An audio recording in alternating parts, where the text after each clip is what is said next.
Yeah, look, we always want to win, and we as coaches want to give the lads game time as well. Went through the Pro 14 with 53 guys that we used. That mindset hasn't changed from us as coaches.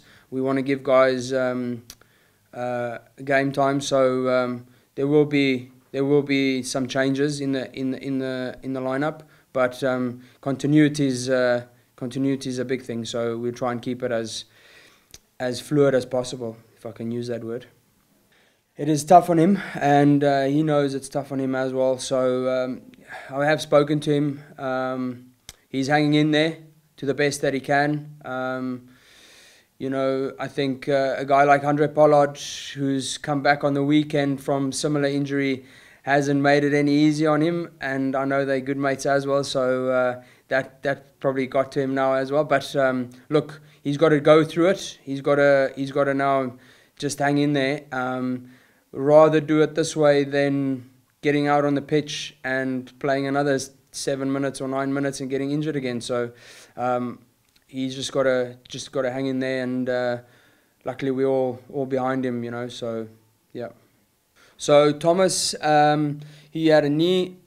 He's busy rehabbing at the moment, getting him stronger. He's not fully training with us yet, but he's on the sideline doing his bit with the rehab staff.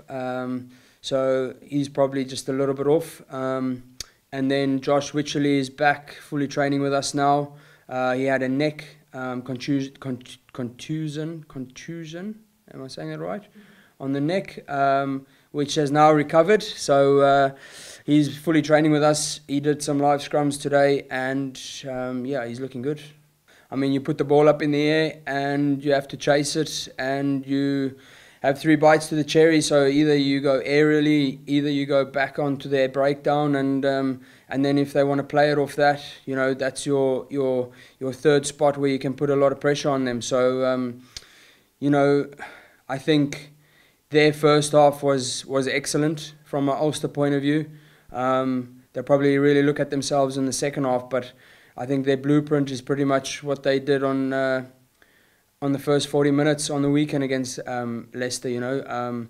But the kicking game, you pride yourself in some aspects of it, and they'll have a look at it. It's not for me to say that they'll do it or don't do it, but if they feel it's cost them, they'll probably fix it in the week. We just have to be spot on with what we want to do.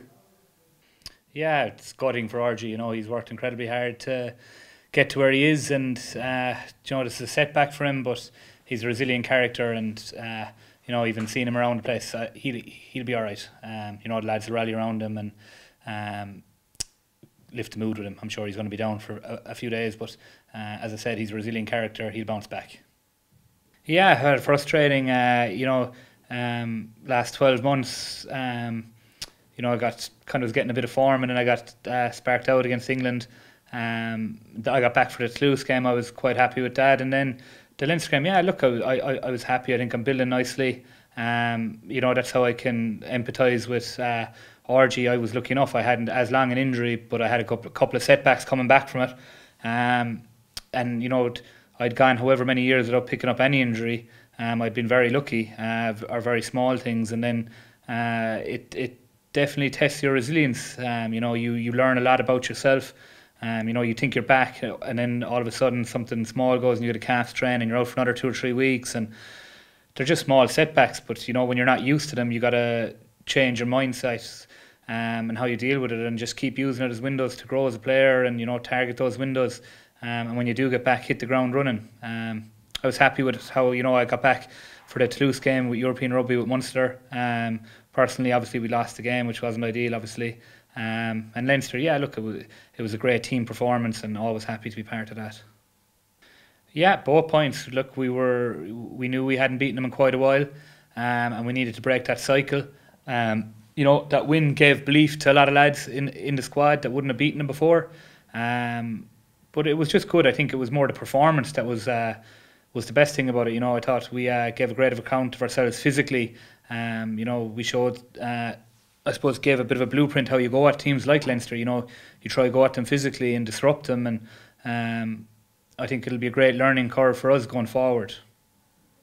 Yeah, but look, you know yourself, after a big loss like that, you know, they had such a promising first half, and you know things didn't work out for them in the second half.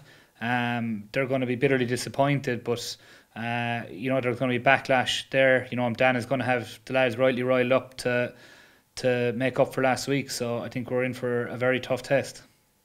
Yeah, I think you know the squad seems to be in a great place at the moment. You know, credit to all the coaches. I think they really used the international windows to blood younger players, and I think you can see the fruit of that now. You know, there's competition right across the squad in every position. So, you know, Munster Rugby's in a good place.